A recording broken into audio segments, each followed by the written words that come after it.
A very good morning to all of the students. आज हम लोग डिस्कस करने जा रहे हैं ऑस्मोसिस एंड डिफ्यूजन।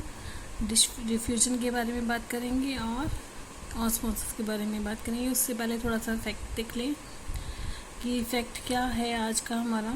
नीला कुरिंजी, नीला कुरिंजी क्या है? एक छोटा सा फ्लावर है। इस फ्लावर की फैमिली क्या है? अकैंथेंसी, अकैंथेंसी, ठीक है। और ये कहाँ पर मिलेगा? भारत में वेस्टर्न घाट्स में, पश्चिमी घाट पे मिलेगा ये आपको भारत के। इसका जो फ्लावर का साइकिल है, एक साइक्लिक प्रोसेस है, वो 12 साल में कंप्लीट होता है। यानी कि 12 साल में एक बार इसके फ्लावर लगेगा। अर्ली जो 2006 है वहाँ पर फ्लावर की ब्लूम हुई थी, फ्लावर खिला था एक जो 2006 में। तो नेक्स्ट 2006 के बाद कब खिलना चाहिए? 2018 में। फिर 2018 के बाद 12 साल लगाएंगे तो हम कब में देख पाएंगे इस फ्लावर को? 2030 में आने वाला है। And the Sahyadri range and Kodaikanal hills in Tamil Nadu saw profusion of these flowers, ठीक है।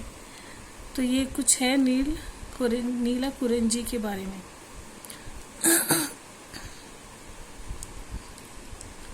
नेक्स्ट हमारा जो आज का टॉपिक हमें करना है क्रॉप फिजियोलॉजी में डिफ्यूजन एंड ऑस्मोसिस, जिसमें हम बात कर रहे हैं ऑस्मोसिस के बारे में। देखिए कि वाटर मॉलिक्यूल्स हैं अपनी हाई कंसंट्रेशन से लो कंसंट्रेशन की तरफ जा रहे हैं थ्रू सेमी परमेबल मेम्ब्रेन, एक मेम्ब्रेन रखी हुई है।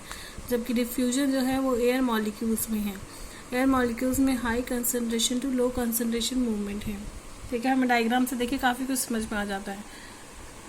हाँ जी, यहाँ पर देखें सबसे पहले डिफ्यूजन की हम बात कर लें। डिफ्यूजन क्या है? Movement of a gas, liquid, solid from an area of higher concentration to an area of lower concentration. It is a passive process. That means passive process उसे कहते हैं जिसमें ऊर्जा की ज़रूरत नहीं पड़ती, एनर्जी रिक्वायरमेंट नहीं पड़ती है। तो यहाँ पे एनर्जी की रिक्वायरमेंट नहीं है। This process remain continue until equilibrium not establish. जब तक स्थायित्व स्थापित नहीं हो जाता तब तक डिफ्यूजन किसी सिस्टम में अगर डिफ्यूजन स्टार्ट हो गया तो चलता रहेगा, तब तक चलता रहेगा जब तक स्थायित्व स्थापित ना हो जाए, यानी कि दोनों तरफ कंसेंट्रेशन इक्वल ना हो जाए। It can occurs from one part to another part in the same cell और from one cell to another cell. एक पार्ट कोशिका के, एक ही कोशिका के एक से दूसरे भाग में हो सकता है और एक कोशिका से दूसरी कोशिका में भी हो सकता है। नेक्स्ट ये स्लो प्रोसेस है, ठीक है। Does not depend upon the living system. Living system पे तो बिल्कुल डिपेंड नहीं करता है।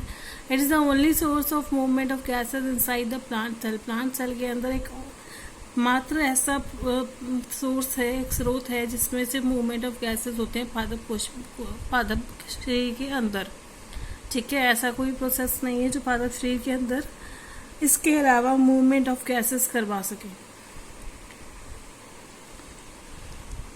नेक्स्ट हम बात कर रहे हैं ऑस्मोसिस की। ऑस्मोसिस में हम बात करें movement of solvent molecules.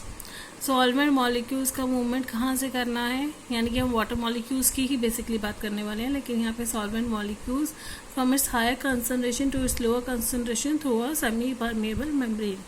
Movement of solvent molecules from a solution of lower concentration to higher concentration. इसमें हमें जो है through a semi permeable membrane. यहाँ देखिए सॉल्वेंट मॉलिक्यूल्स की बात कर रहा है एक जगह कॉन्सेंट्रेशन की, दूसरी तरफ सॉल्यूशन की कंसेंट्रेशन की बात कर रहा है।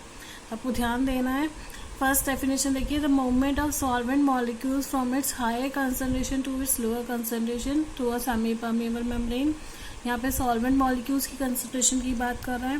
नेक्स्ट देखिए, the movement of solvent molecules from a solution. यहाँ पे सॉल्यूशन की कंसेंट्रेशन ले रहा है, वहाँ कंसेंट्रेशन किसकी थी? सॉल्वेंट की थी। यहाँ पे सॉल्यूशन की कंसंट्रेशन अगर लोअर कंसंट्रेशन है to a solution of high concentration through a semi permeable membrane. Passive process है, एनर्जी रिक्वायर्ड नहीं रहेगी। The process remain continue until equilibrium not established. वही बात है कि स्थायित्व स्थापित जब तक नहीं हो जाता तब तक ये प्रक्रिया चलती रहेगी किसी भी सिस्टम में।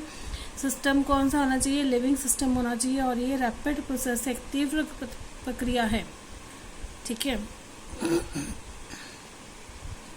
नेक्स्ट देखिए, it is the only source of movement of water inside the plant cell. Plant cell में मात्र पानी के या जल के गमन का प्रक्रिया है। The cell wall is completely permeable. Cell wall permeable है, does not act as barrier, यहाँ पे बैरियर की तरह काम नहीं कर रही है। Therefore water and the components of the cell can move freely across it। और पानी के अलावा दूसरे कोई घटक हैं सॉल्यूशन के, वो भी इस मेम्ब्रेन के आसपास मूव कर सकते हैं। There are two important determinants of the movement of molecules in a plant cell. कौन कौन से हैं? एक तो प्लाज्मा मेम्ब्रेन है, दूसरा टोनोप्लास्ट जो कि केंद्रक पुट्टिका की झिल्ली है। वैक्यूलर सैप क्या होता है? 2 नंबर में क्वेश्चन पूछा जाता है जनरली कि वैक्यूलर सैप क्या है। It is found in the large central vacuole। केंद्रक पुट्टिका में पाया जाता है ये। Which contributes to the determination of osmotic pressure in the cell। जो क्या बता रहा है? ऑस्मोटिक प्रेशर बता रहा है कोशिका के अंदर।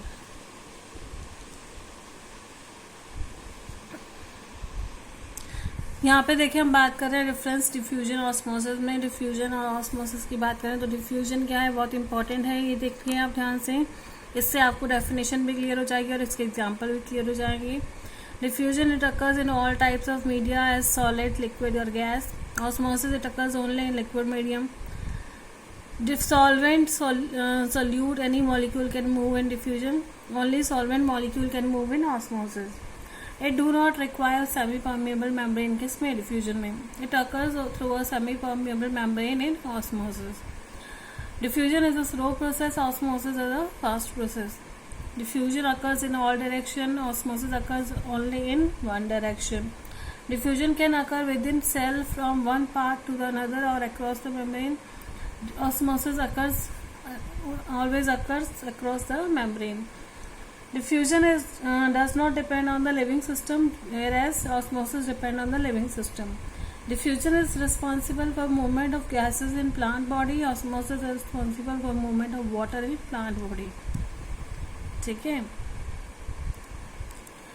दोबारा से हम डायग्राम ही देख रहे हैं कि ऑस्मोसिस की वाटर मॉलिक्यूल्स की जो मूवमेंट है, प्योर वाटर की सॉल्यूशन की तरफ मूवमेंट है, यहाँ सेमी परमिएबल मेम्ब्रेन से पास आउट कर रहे हैं water molecules. Semi permeable membrane दिखाइए। नेक्स्ट डिफ्यूजन की बात करें तो ये देखिए यहाँ पे हायर कंसंट्रेशन है मॉलिक्यूल्स की और यहाँ पर लो कंसंट्रेशन की तरफ मूव कर रहे हैं। Importance in plant physiology. Plant physiology की इम्पॉर्टेंस देखें। गैसियस एक्सचेंज, गैसेस एक्सचेंज में देखें plant and animals and can plant and animal cell use oxygen during aerobic respiration. वायवीय श्वसन के दौरान जो है ऑक्सीजन का इस्तेमाल किया जाता है। जबकि हम प्रकाश संश्लेषण की बात करें तो कार्बन डाइऑक्साइड जो है वो वातावरण में जाता है और पादप कोशिका में क्या पहुंचती है? पादप ऊतकों में पहुंचते हैं oxygen. Moves from the carbon dioxide जो है मूव कर रही है फ्रॉम। देखिए ये मैंने आपको रेस्पिरेशन फोटो रेस्पिरेशन का बता दिया है। फोटोसिंथेसिस में क्या हो रहा है? कार्बन डाइऑक्साइड जो है वो पादप ऊतकों में जाएगी वातावरण से और ऑक्सीजन कहाँ जाएगा? पादप ऊतकों से जाएगा वातावरण में। नेक्स्ट देखिए excretion of waste products. Waste products की एक्सक्रीशन क्या है? जो वेस्ट मटेरियल है वो एक्सक्रीट किया जाएगा by diffusion outside the tissues और inside the central vacuole in the cell. Excretion में वेस्ट प्रोडक्ट्स कहाँ से आ रहे हैं? डिफ्यूजन की प्रोसेस से आ रहे हैं। कहाँ से? ऊतकों से और केंद्रक पुट्टिका में से। वाटर एब्जॉर्प्शन देखिए from the soil water enters into the root hair. तो ऑस्मोसिस रूट हेयर्स जो रोमेल है, ठीक है, उसमें कहाँ से आ रहा है? थ्रू ऑस्मोसिस पानी एंटर कर रहा है जब हम पौधों को पानी देते हैं तो। Ascent of sap, the water moves through xylem to the leaves in by diffusion. तो एसेंट ऑफ सैप में क्या है? वाटर मूव कर रहा है थ्रू द जाइलम, जाइलम से मूव करेगा टू द लीव्स और किस प्रोसेस से? डिफ्यूजन से। नेक्स्ट देखिए ट्रांसपिरेशन। ट्रांसपिरेशन में क्या है? From the stomata of leaves जो है water vapours enter into the atmosphere by diffusion. पानी जो है भाप के रूप में पत्तियों से वातावरण में जाएगा। वाटर डिस्ट्रीब्यूशन में बात करें, distribution of water from one cell to another in living plants through occurs by osmosis. पादप में जब हम बात कर रहे हैं जीवित पादप में, उस जीवित पादप में एक कोशिका से दूसरी कोशिका में पानी का जो गमन है वो ऑस्मोसिस के द्वारा होगा। ग्रोथ क्या है? Young cells require fully turgid state for growth. जो तरुण कोशिकाएं हैं उन्हें पूरी जो है टर्जिड स्टेट चाहिए, एकदम फूला हुआ पानी उसमें बहुत अच्छा होना चाहिए, which can be achieve by osmosis, वो ऑस्मोसिस से ही अचीव होगा। Turgidity of the cell is maintained by osmosis. जो कोशिकाओं की टर्जिडिटी है वो ऑस्मोसिस से ही मेंटेन की जा सकती है। ये हमारा आज का था जिसमें हमने ऑस्मोसिस और डिफ्यूजन के बारे में पढ़ा। आप सबसे उम्मीद है कि आप चैनल को लाइक करेंगे, शेयर करेंगे, सब्सक्राइब करेंगे। चैनल को सब्सक्राइब ज़रूर करें भाई, लाइक करें। जितने भी व्यूअर्स देख रहे हैं पर उसको लाइक नहीं कर रहे हैं, शेयर करें, सब्सक्राइब करें चैनल को।